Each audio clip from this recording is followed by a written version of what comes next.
1 cup ময়দা দিয়ে খাস্তা খাজার রেসিপি বানিয়ে শেয়ার করছি। আর এটা একদিন বানিয়ে মাস জুড়ে সংরক্ষণ করে রেখে খেতে পারবেন।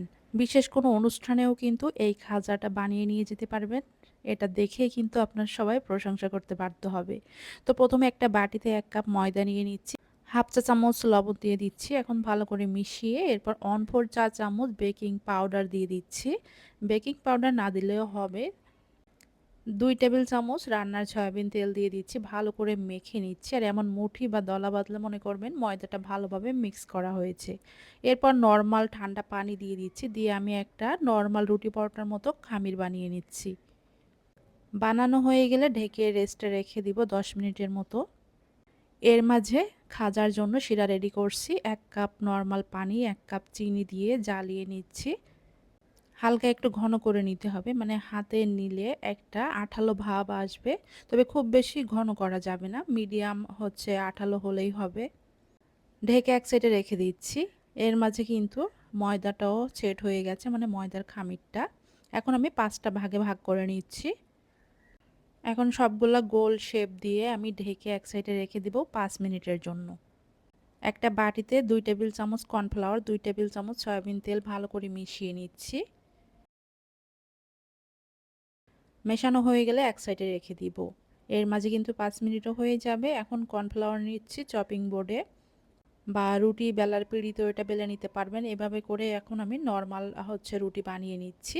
দেখতে পাচ্ছেন ঠিক এমন হবে। তো সবগুলা বানানো হয়ে গেলে আগে থেকে যে কর্নফ্লাওয়ার আর তেলের মিশ্রণ রেডি করেছিলাম সেখান থেকে অল্প একটু দিয়ে এখন আমি ব্রাশ করে দিচ্ছি 4 সাইডে।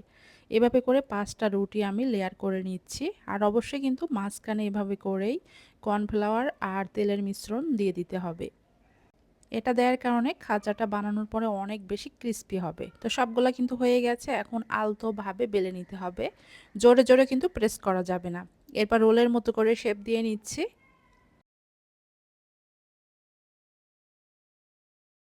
রোলের মতো শেপ দেওয়া হয়ে গেলে এখন আমি একটা ছুরি দিয়ে এভাবে ছোট ছোট করে আমি লেচি কেটে নিচ্ছি বা ভাগ করে নিচ্ছি। এই ডিজাইনটা একদমই সহজ। এরপর হালকা করে এভাবে প্রেস করেই কিন্তু ডিজাইনটা হয়ে যাচ্ছে। সবগুলো এভাবে বানিয়ে নিয়েছি। এখন কুসুম গরম তেলের মাঝে সবগুলো দিয়ে চুলার আঁচটা মিডিয়ামে রেখে ভেজে নিব।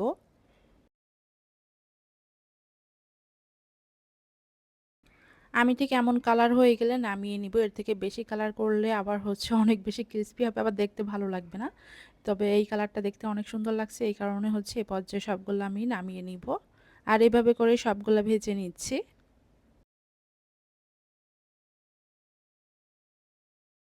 আগে থেকে যে শিরা রেডি করেছিলাম সেটাই কিন্তু দিয়ে দিয়েছি। আর এটা গরম গরম অবস্থায় দিতে হবে। আর শিরাটা ওই পর্যায়ে কুসুম গরম থাকবে। শিরায় ভালো করে দিয়ে ঢেকে রেখে দিয়েছিলাম। আর এর মাঝে কিন্তু ভালোভাবে শিরাটাও ঢুকে গেছে। আর এই যে দেখতে পাচ্ছেন কত বেশি ক্রিস্পি হয়েছে। আর এটা খেতে কিন্তু দুর্দান্ত। আশা করছি আমার পুরো রেসিপি ভালো লেগেছে। ভালো লেগে থাকলে শেয়ার করবেন। সবাই ভালো থাকবেন। আল্লাহ হাফেজ।